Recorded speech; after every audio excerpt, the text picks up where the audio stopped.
Have you ever seen Spirited Away from Studio Ghibli? It's such a captivating film, especially the way it brings together the world of spirits and humans. This concept is actually rooted in Japanese folklore, known as kamikakushi, which means abduction by God. It's the belief that people can mysteriously disappear, taken away by spirits or gods, often without a trace. A real-life case that many think could be an example of this is the Tsubono Spa case, a modern mystery that has left people wondering if something otherworldly might have been involved. Let's dive into the details of this strange and unsettling case.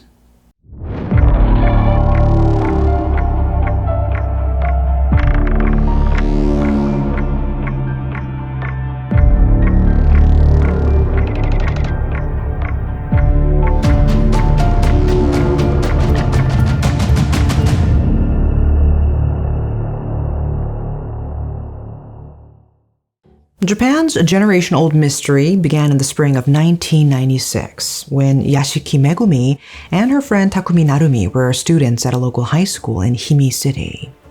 They were known for being cheerful and friendly, and they also shared a deep curiosity about the occult and ghost stories.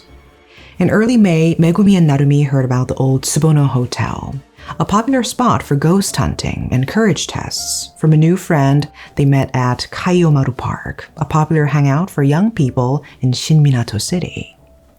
As soon as they heard the spooky stories, they were hooked and quickly planned their own kimodameshi, or courage test. On the evening of May 5th, around 9 p.m., they told their families about their plans and headed out. They even stopped at a supermarket where they used to work to buy a flashlight and some batteries. They invited another friend to join them, but that friend declined. Later, around 10 p.m., the girls were seen at Kaiyomaru Park, meeting with a friend. But who this person was remains a mystery. Could it have been the same person who told them about the haunted hotel? That detail has never been confirmed. After that, their car was spotted driving along National Route 8, heading toward Uozu City, which police later verified. At 11 p.m., Megumi and Narumi sent a pager message saying they were in Uozu, but they vanished after that. What's odd is that their families didn't report them missing right away. They assumed the girls were just off having fun, exploring the haunted hotel like they'd planned. But after 2 days, with no word, concerns started to grow. This wasn't normal for them. They weren't the type to just vanish without saying anything. Finally, the families called the police and missing person reports were filed. However, because it was Golden Week, a major holiday in Japan, the investigation moved at a slower pace. To complicate things further, privacy laws in Japan made it difficult for authorities to release the girls' names, as they had just turned 19. It took nearly a year before their names were made public. During the investigation, it came to light that the girls had actually visited the Tsubono Hotel before May 5th. They had already explored the area and were planning to return to check out the inside of the eerie hotel. But after that night, they and their car vanished without a trace. The police were left puzzled. Did the girls reach the hotel that night, or did something happen along the way? Since the car was never found, some believed they might have been killed or ran away. Now, if we could take a virtual tour of the infamous Tsubono Hotel, we'd see why it became such a creepy legend. Located about 60 kilometers east of Himi, the 6-story hotel was once a bustling spa and onsen retreat. But in the early 1980s, after the hotel manager disappeared following bankruptcy, the place was left abandoned. During Japan's economic bubble, the property sold for 35 million yen at auction, but it was deserted again when the bubble burst. With no one to take care of it, the once grand hotel became a hideout for gangsters and thrill-seekers. There were stories of ghost sightings at the Tsubono Hotel long before it was abandoned, and these eerie tales slowly built up an urban legend. Over time, the hotel became one of the most famous ghost hunting spots in the area. If you look at it from a practical standpoint, the building itself might have been salvageable for renovation. But with thick trees and bushes surrounding the location, it would have been difficult to draw visitors without repairing the roads and making the place more accessible. The inside, though, was another story. Over the years, people had come by, leaving behind graffiti and trash. With no one to maintain or clean up the property, the place just got messier and more dilapidated. By 2023, due to continuous disturbances and nuisances, the decision was made to dismantle the hotel and repurpose the land. The creepy reputation of the Tsubono Hotel only made the mystery around Megumi and Narumi's disappearance even more intense. With all the ghost stories tied to the place, people couldn't help but wonder if something supernatural happened. Theories quickly began circulating online, with people trying to make sense of the strange circumstances. One of the most intriguing ideas is the kamikakushi theory, the possibility that the girls were somehow spirited away by forces beyond our understanding. The concept of kamikakushi, or being spirited away, isn't just the title of a famous Studio Ghibli film. It is a belief that has been deeply rooted in Japanese culture for centuries. In fact, Kunio Yanagita, a renowned writer and folklorist, documented several stories of kamikakushi in his works. One of the most well-known cases involves a boy who disappeared while playing in a temple, only to be found sitting on a roof with a blank stare.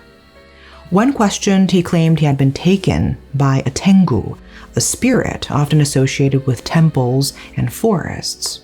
According to the boy, he had visited a strange and magical world inhabited by humanoid cats. While some people doubted his story, similar tales began to circulate, solidifying kamikakushi as part of Japan's folklore. So how does this tie into the Tsubono Spa case? Some people believed that Megumi and Narumi were abducted by spirits or ghosts residing in the hotel or the nearby forest. Japan, known for its rich traditions and superstitions, still holds on to beliefs that spirits, ghosts, and supernatural beings share the world with humans. Some even speculated that this mysterious friend they met at Kaiomaru Park might not have been human at all, perhaps a spirit luring them to their fate. Rumors suggested that the hotel had a dark history. It was said that the former owner had ended himself after declaring bankruptcy, and that the place had been haunted even before it was abandoned. Another rumor claimed that a schoolboy had drowned in one of the hotel's spa pools. Another popular theory was tied to North Korea. During that era, around 120 of the 470 people abducted by North Korea had connections to or reported missing near the Omachi route, a route not far from the Tsubono Hotel. This theory gained traction as the proximity of the spa to the Omachi route seemed too close to be a coincidence. It might sound far-fetched, but some cases have surfaced where people disappeared along with their cars, and the idea that North Korea could easily dispose of evidence, including vehicles, kept this theory alive. A new theory gained attention after an anonymous post appeared on 2chan, a popular online forum. The story was shared by an anonymous user, whom we'll call A, and it was broken into several posts. The first post appeared on March 10, 2001 at 6:30 p.m. In the post, A stated that they had some knowledge of the case and had even discussed it on the forum before, but this was their first time sharing a specific story.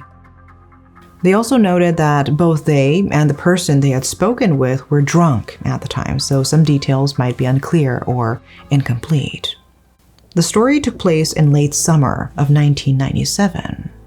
A was at a small snack shop in their hometown on the outskirts of Kanazawa, chatting with the girl who worked there. There were a few other customers in the shop, 3 people including A, as well as another customer at the counter and someone sitting in one of the cubicles. A was speaking loudly, and in the small store, it wouldn't have been hard for others to overhear. After a while, a girl from the cubicle approached A, saying that the man sitting there wanted to speak with them. Not suspecting anything, A agreed and went into the cubicle, where they found a man who looked to be in his late 20s, with a slightly intimidating appearance. The girl tried to join the conversation, but the man dismissed her, leaving just him and A alone in the cubicle. After a few moments of silence, the man finished his cigarette and spoke, "It seems you like scary stories, right? Let me tell you something about the case you were talking about, the Tsubono case. Don't tell anyone or I will kill you." And then he began his story. According to the man, Megumi and Narumi were planning to visit the haunted Tsubono Hotel, but they were too scared to go alone. After their friend from the supermarket declined to join them, they met up with another friend at Kaiomaru Park. Up to this point, the story matched the well-known details of the case, including the theory that they might have been spirited away. But here's where things took a dark turn. The man claimed that two men approached Megumi and Narumi, offering to accompany them to the haunted hotel. One of the men got into Megumi's car, while Narumi got into the second man's car. Both vehicles set off toward the Tsubono Hotel, with one of the men sending a message to the girl's pager to keep up the appearance that they were heading to the haunted spot. But unbeknownst to the girls, the man also sent a message to his friends, telling them to meet at Futagami Mountain instead of Tsubono.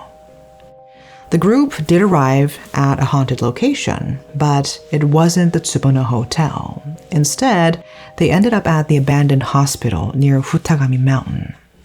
When they arrived, 3 other men were already waiting for them.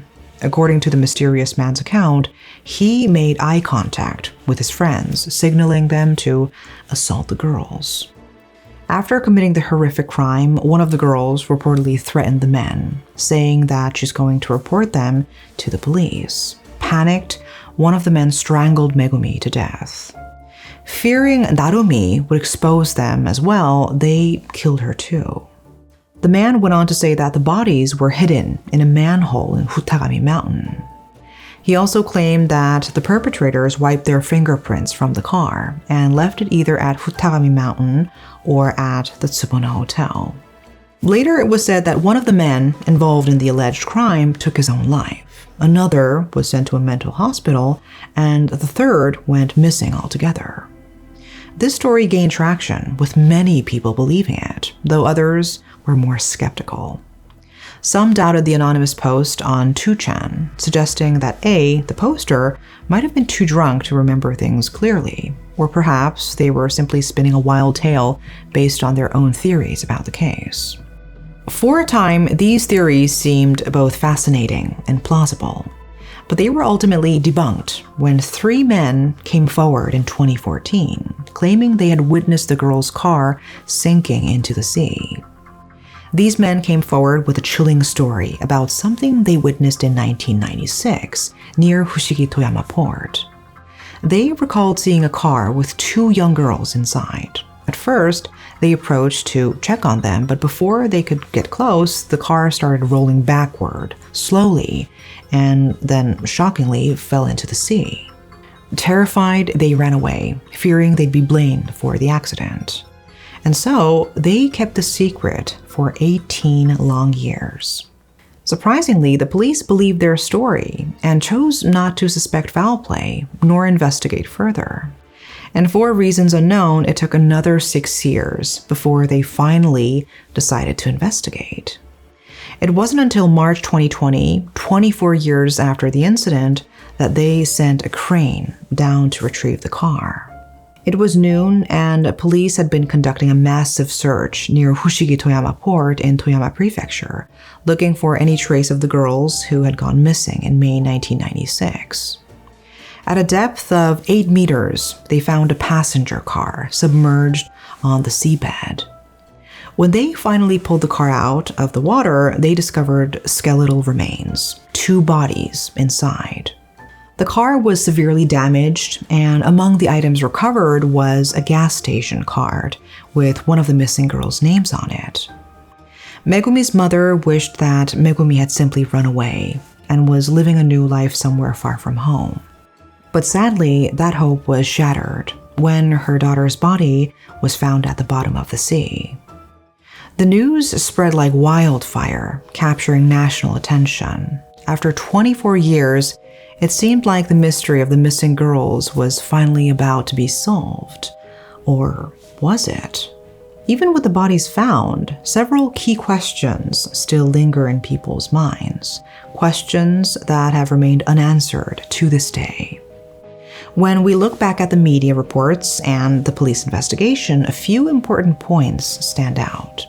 First, who were the three men who initially reported seeing the car fall into the sea? And why didn't they come forward immediately when they witnessed the car slowly sliding into the water? They waited nearly 18 years to tell the police what they saw. What took them so long, and why did they finally decide to speak up?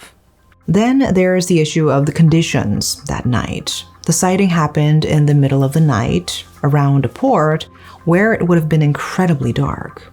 How were the men so certain that there were two young girls inside the car? It's possible to make an educated guess, but it wouldn't have been easy to be that sure, especially from a distance in such low light. Another big question is how the car ended up in the sea in the first place. Looking at the evacuation photos and videos, the area near the port is mostly flat. Even if the car slid toward the water, it would have been moving slowly, according to the men's testimony. So why didn't the girls escape before the car was fully submerged? Were the girls already dead when the car went into the sea? And if so, who killed them? Could the killer have intentionally left their bodies along with IDs and other personal items to ensure they were identified later? Lastly, why did it take the police 6 years to launch a full investigation, even after receiving the men's testimony? If they had acted sooner, could they have found more clues or even solved the case earlier? And why didn't they treat the three men as suspects or question their delay more seriously? Megumi's father was frustrated with the police response, expressing distrust in the witnesses and wanting more transparency about who the three witnesses were. He asked for the police for more information, but they refused to share details. Even though he wanted the investigation to continue, the police declined to move forward, stating they would investigate further only if necessary. As we approach the 30th anniversary of the case in 2026, these questions still haunt the public. Despite all the rumors, theories, and supernatural elements that have been proposed, the truth remains elusive. So what do you think is the most plausible explanation? Do you have a theory of your own? Let me know your thoughts in the comments. And that's all for today. Thanks for watching.